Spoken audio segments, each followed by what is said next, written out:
हर रोज, हर पल समय के सांचे में ढलती है कोई खबर।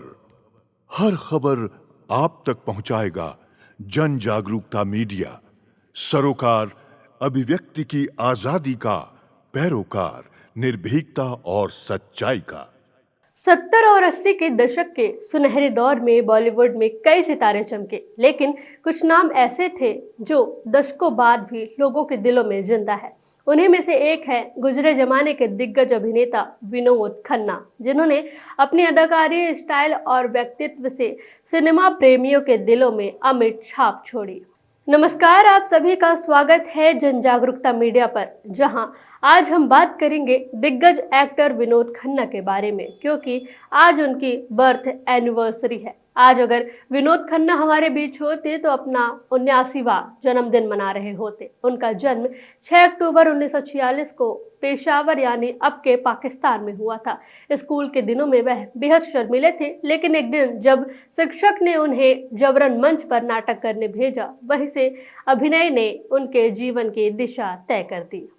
बोर्डिंग स्कूल में 16वां साल और मुगले आजम जैसी फिल्मों ने उन पर गहरा असर छोड़ा। उन्हें महसूस हुआ कि यह दुनिया, यह पर्दा शायद उनका भी इंतजार कर रहा है। विनोद खन्ना खुद तो एक्टिंग के बारे में सोच ही रहे थे, लेकिन परिवार इसके खिलाफ था। बावजूद इसके किस्मत ने उनके लिए रास्ता तैयार कर रखा था। इसी दौरान उनकी मुलाकात अभिनेता सुनील दत्त से हुई, जो अपनी फिल्म मन का मीत के लिए नए चेहरों की तलाश में थे।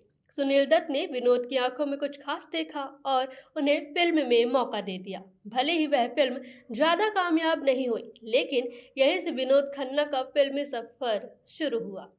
पहले फिल्म के बाद उन्होंने महज एक हफ्ते में 15 फिल्में साइन की और धीरे धीरे खलनायक से नायक तक की लंबी दूरी तय की। विनोद खन्ना और अमिताभ बच्चन की जोड़ी सिनेमा के सबसे लोकप्रिय जोड़ियों में से शुमार रही। दोनों पर्दे पर एक दूसरे के प्रतिद्वंदी बने, लेकिन असल जिंदगी में गहरे दोस्त थे। इन दोनों ने मिलकर 10 फिल्मों में काम किया और हर बार दर्शकों का दिल जीता। मेरा गांव मेरा देश, रेशमा और शेरा, खून पसीना, हेरा फेरी, परवरिश, अमर अकबर एंथनी और मुकद्दर का सिकंदर जैसी फिल्मों ने उन्हें सुपरस्टार बना दिया। लेकिन अपने करियर के चरम पर विनोद खन्ना ने सबको चौंका दिया। वे ओशो से गहराई से प्रभावित हुए और फिल्मी दुनिया छोड़कर संन्यास ले लिया। अमेरिका जाकर उन्होंने आश्रम में रहना शुरू कर दिया और यहाँ तक कि अपनी कई लग्जरी सामान भी गरीबों में बांट दिए।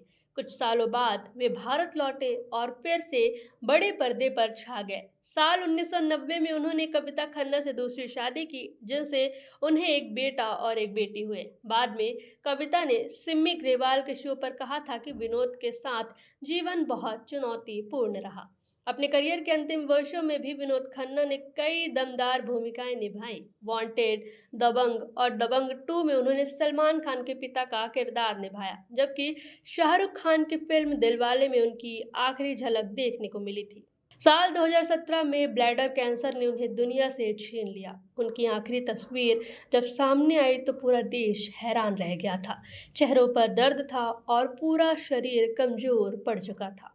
विनोद खन्ना की एक आखिरी इच्छा थी अपने जन्म स्थान पेशावर में जाकर अपनी पुरानी पुश्तैनी देखने की, लेकिन किस्मत को उनकी ये ख्वाहिश मंजूर नहीं थी। विनोद खन्ना सिर्फ एक अभिनेता नहीं थे, बल्कि वह एक दौर थे जिसमें सादगी, स्टारडम और इमोशंस साथ साथ चलते थे। आज भी जब स्क्रीन पर उनकी कोई झलक दिखाई देती है, दर्शक एक बार फिर उसी सुनहरे दौर में लौट जाते हैं। वो सिर्फ पर्दे पर नहीं, बल्कि हर उस दिल में जिंदा है जो विनोद खन्ना को एक्टिंग का बादशाह मानते थे।